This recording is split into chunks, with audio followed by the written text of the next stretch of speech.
बिस्मिल्लाहिर्रहमानिर्रहीम। आपको हाफिज़ शाहिद मुनीर का सलाम कबूल हो। कल हम बात कर रहे थे कि गुजरांवाला के कौमी असम्बली के हल्का NA 78 के झेल में आने वाले सूबाई हल्का PP 60 की, जहां पर पाकिस्तान मुस्लिम लीग नून के दो उम्मीदवार आपस में एक दूसरे के सामने हैं।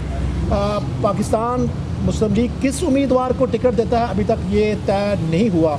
दो उम्मीदवार हैं जो अपनी अपनी किस्मत आजमाई कर रहे हैं। ज़्यादा चांसेस ये हैं कि यहाँ पर रऊफ़ मुग़ल जो साबिक़ MP है उनके बेटे को टिकट मिलने जा रही है, लेकिन मुस्लिम लीग नून ही के एक चेयरमैन आतिफ़ मसूद भट्ट साहब अपने ही उम्मीदवार के ख़िलाफ़ अदालतों में जा चुके हैं। उन्होंने एक पिटीशन फ़ाइल किया ट्रिब्यूनल के सामने, जिसमें उन्होंने इस्तदा किया है कि मुअज़्ज़म रऊफ़ जो कि पाकिस्तान मुस्लिम लीग नून के PP 60 में उम्मीदवार हैं, उन्होंने एक कंपनी अपने सासाजात में शो नहीं की है, वो नाअहल हैं, उनको नाअहल करार दिया जाए।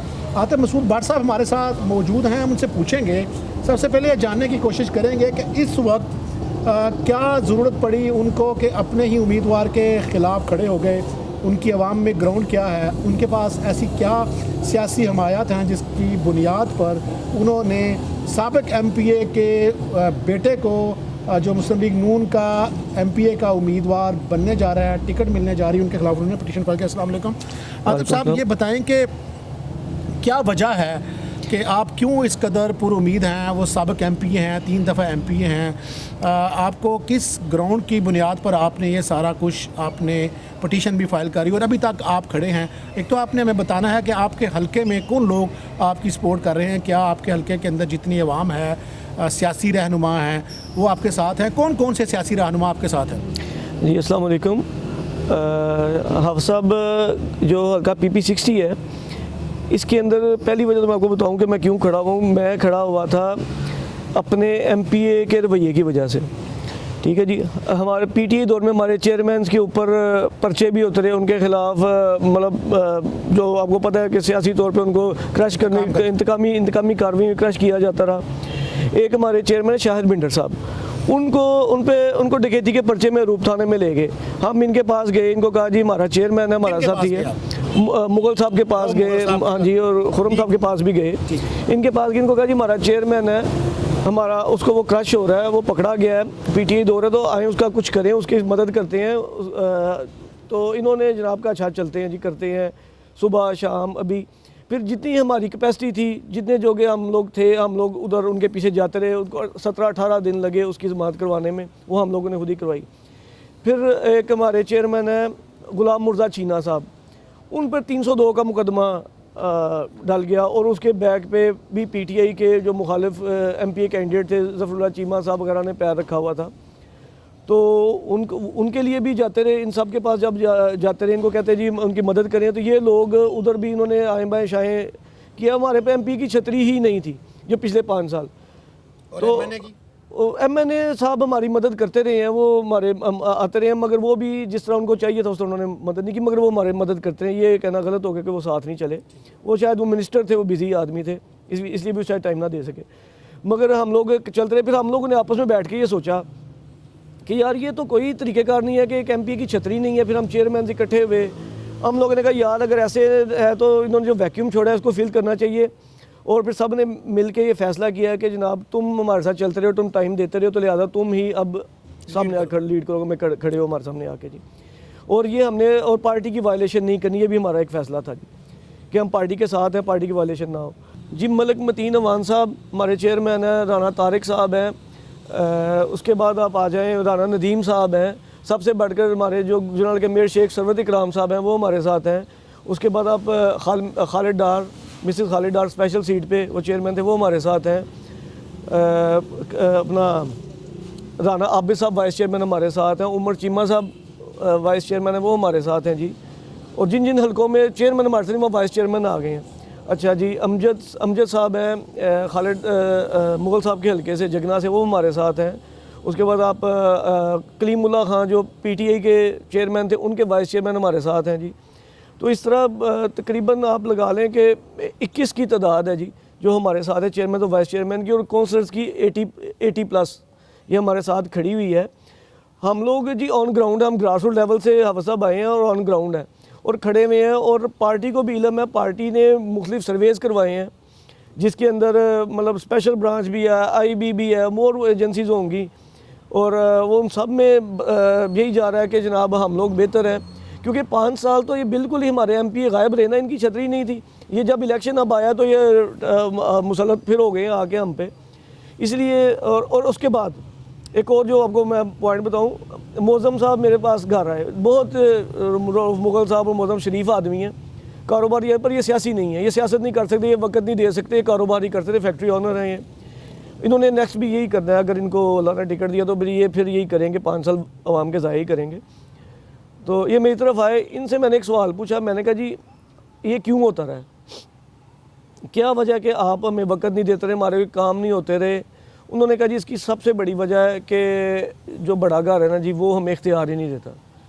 हम लोगों ने उनसे सलाम लिया, उनको कहा जनाब चाय पिए, अगर आपके पास इख्तियार ही नहीं है तो हमारा फिर आपसे सवाल करना नहीं बनता ये, ठीक है जी। ये उधर से फिर ये टर्निंग पॉइंट स्टार्ट हुआ।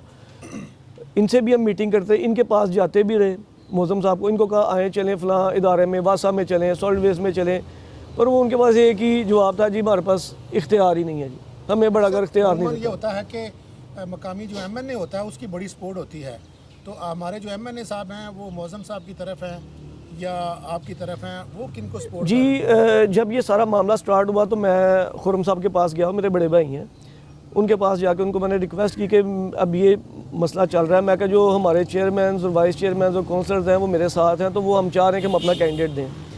उन्होंने कहा कि आप कश्मीरी हैं, मैं भी कश्मीरी हूँ, तो ये प्रॉब्लम आ जाएगी। आगे उमर डार साहब को भी पसंद नहीं करते थे खुर्रम साहब, तो वो भी आगे हैं। जी बिल्कुल। शुएब भट्ट साहब भी आ रहे हैं, तो सारे आगे कश्मीरी जी हैं। मैं आपको थोड़ा सा बताता हूँ, तो उनसे ये बात हुई, उनको मैंने फिर कहा मैं कैसे आप फिर एक मेहरबानी करें, मेरे से एक वादा करें कि आपने न्यूट्रल रहना है, हम लोग भी ग्राउंड में हैं, वो भी ग्राउंड में, जो बेहतर होगा पार्टीज़ को टिकट दे, आपने न्यूट्रल रहना। उन्होंने मेरे से वादा किया कि जी मैं न्यूट्रल हूँ, मैं सपोर्ट नहीं किसी तरफ करूँगा, और अगर आपको पार्टी टिकट देती है तो मुझे कोई एतराज़ नहीं। हम लोगों ने कहा ठीक। हम लोगों ने जब अप्लाई कर दिया, जब सब हो गए, जब पार्टी सर्वेज में और पार्टी वालों में ने जब सर्वेज किए, पार्टी ने अपने इंटरव्यूज़ किए, उनमें जब हम लोगों ने डोमिनेट करना शुरू किया तो खुर्रम साहब बायस होने लग गए जी। उन्होंने मुगल साहब की सपोर्ट करने शुरू कर दी, और उन्होंने एक प्रेस कॉन्फ्रेंस भी एंड में आगे कर दी, जो कि मेरे ख्याल में तो एथिकली ठीक बात नहीं थी, अखलाकी तौर पे। उन्होंने पार्टी से पहले ही अपने कैंडिडेट अनाउंस कर दिए। सर सर्वे के थोड़ा आगे चलते हैं, आपने कहा कि मकामी चेयरमैन वाइस चेयरमैन आपके साथ हैं, सर्वे भी आपके हक में आ गया। अब सवाल ये है कि एमपीए साहब की एमएनए साहब भी थोड़ा बहुत न्यूट्रल हैं, जो ऊपर मकामी क़यादत है, जो लोग मियाँ साहब के साथ बैठ के फ़ैसला करते हैं, वो लोग क्या हैं आपके साथ? क्या ऊपर भी अपर लेवल पर भी जो साबिक़ वफाकी वज़रा हैं, एमएनए हैं, वो आपके साथ हैं? जी बिल्कुल। जो इधर पहले हमारा इंटरव्यू लिया गया था उसमें हनीफ अब्बासी साहब थे, अब्बुर रज़ा साहब थे, तौफीक भट्ट साहब थे, हमारे सिटी सदर पोमी भट्ट साहब थे, और कैसर संधू साहब थे डिस्ट्रिक्ट के जो प्रेसिडेंट हैं नून लीग के। इन्होंने भी इंटरव्यू जो लिया था, जुनेद साहब थे जी, एक एमएनए हमारे फैसलाबाद से आए थे, तो उन्होंने भी 6 बंदे थे, और 6 के 6 बंदे में वाहिद कैंडिडेट था जिन्होंने मेरे हक़ में लिखा था कि ये कैंडिडेट विनिंग कैंडिडेट है जी PP60 का। और जब मैंने उनको अपनी फ़ाइल दिखाई और उनके जो चेयरमैन और वाइस चेयरमैन बयान हल्फी दिखाए जो उन्होंने सिग्नेचर करके मुझे दिए हुए थे, तो अब्बासी साहब ने फ़ाइल मेज़ पे मारी, उन्होंने कहा ये दूसरा कैंडिडेट करने के आया हुआ है, ये तो इंटरव्यू देने के काबिल भी नहीं है। ये उन्होंने मुझे रिकमेंड करके इधर से भेजा, 6 के 6 बंदों ने। अच्छा जी, जब लाहौर गए, उधर जाके भी जब इंटरव्यूज़ हुए तो हम लोग भी रब्ते करते रहे कि जनाब हमें ये डर था कि शायद ये पुराने बंदे इन्फ्लुएंस्ड होंगे उधर, मगर उधर से भी जो हमें आवाज़ आई, जो पता लगा कि वो लोग भी नीचे से ग्राउंड लेवल से आए बंदे को पसंद कर रहे थे, वो मुझे पसंद कर रहे थे कि वर्कर है, नीचे से आया है। उनका ये ख्याल था कि गुजरांवाला में अब अगर हमने कुछ तल्लुकात के वजह से भी अगर कोई सीट्स दी हैं तो हमें कोई वर्कर्स भी लाने चाहिए, तो इसलिए वो ज़्यादा मतलब जिसके अंदर मियाँ नवाशिफ साहब ने एक कमेटी बनाई, एहसन इकबाल साहब थे, ख्वाजा साद रफ़ीक साहब थे, इसाक डार साहब थे, उन्होंने कमेटी ने भी मुझे रिकमेंड किया था जी। अच्छा सर, आखिरी सवाल ये है कि ज़ाहिर आपने पटिशन फ़ाइल किया, सारी चीज़ें आपकी तैयार हैं, बेहतरी की तरफ जा रही हैं। पटिशन में आपकी जो है लोअर लेवल से आपकी पटिशन मुस्तरद होगी, आप अब चले गए हैं ट्रिब्यूनल में। जी बिल्कुल। क्या समझते हैं आप कामयाब होंगे? अगर आप कामयाब ना हुए और उसके बाद वो मुअज़्ज़म रऊफ़ आ गए, वो जीत कर भी नाअहल हो जाएंगे, क्या ये बात उनको समझ नहीं आती? और आप समझते हैं आपकी पटिशन का लेवल क्या है जो जी पटिशन जो मैंने फाइल की वो आर ओ जो था जी, वो मुस्लिम लीग के खिलाफ ना पटिशन नहीं ले रहा था जी, उसने डिले कराया, तो जिसकी वजह से ऑब्जेक्शन लगा और वो हमारी रिजेक्शन हुई है। मगर ये है कि जो पटिशन इतनी स्ट्रॉन्ग है कि मौज़म रऊफ़ मुग़ल साहब ने अपनी एक कंपनी शो की है अपने बी फॉर्म पे कि उनकी कंपनी है गोल्डन डायनामिक्स, ठीक है जी, वो उसके अंदर वो भूल गए हैं या वो जान के उन्होंने वो एक कंपनी शो नहीं की गोल्डन कम्युनिकेशंस, जिसका अभी भी वो उसकी रिटर्न भी जमा कर रहे हैं, वो एक्टिव आ रही है। और इधर तो एक लाइसेंस, असले का लाइसेंस आपने शो ना किया हो तो आपके कागज़ उड़ जाते हैं, आपका अकाउंट शो ना हो तो कागज़ उड़ जाते हैं। जिस तरह आप देखें 2018 में डॉक्टर नेल्सन अजीम सियालकोट से MNA होते रहे हैं, वो 3 दफ़ा MNA में हैं। 2018 में उन्होंने अपना एक अकाउंट शो नहीं किया तो सुप्रीम कोर्ट तक वो लड़ते रहे, तो उनके वो नहीं बहाल करवा सके थे अपने कागज़। तो अगर हमें इधर इंसाफ नहीं मिलेगा तो ये तो MPA बन के भी MPA नहीं है, ये आप छोड़ दें इस बात को। मौज़म रऊफ़ मुग़ल साहब MPA बन के भी अगर उनको टिकट मिलता है, अल्लाह करे उनको टिकट मिल जाता है, वो इलेक्शन जीत जाते हैं, उसके बाद भी वो पार्टी का नुकसान नहीं करेंगे, वो MPA नहीं आ सकते। वहाँ पे सस्टेन करेगी, मेरी सस्टेन करेगी।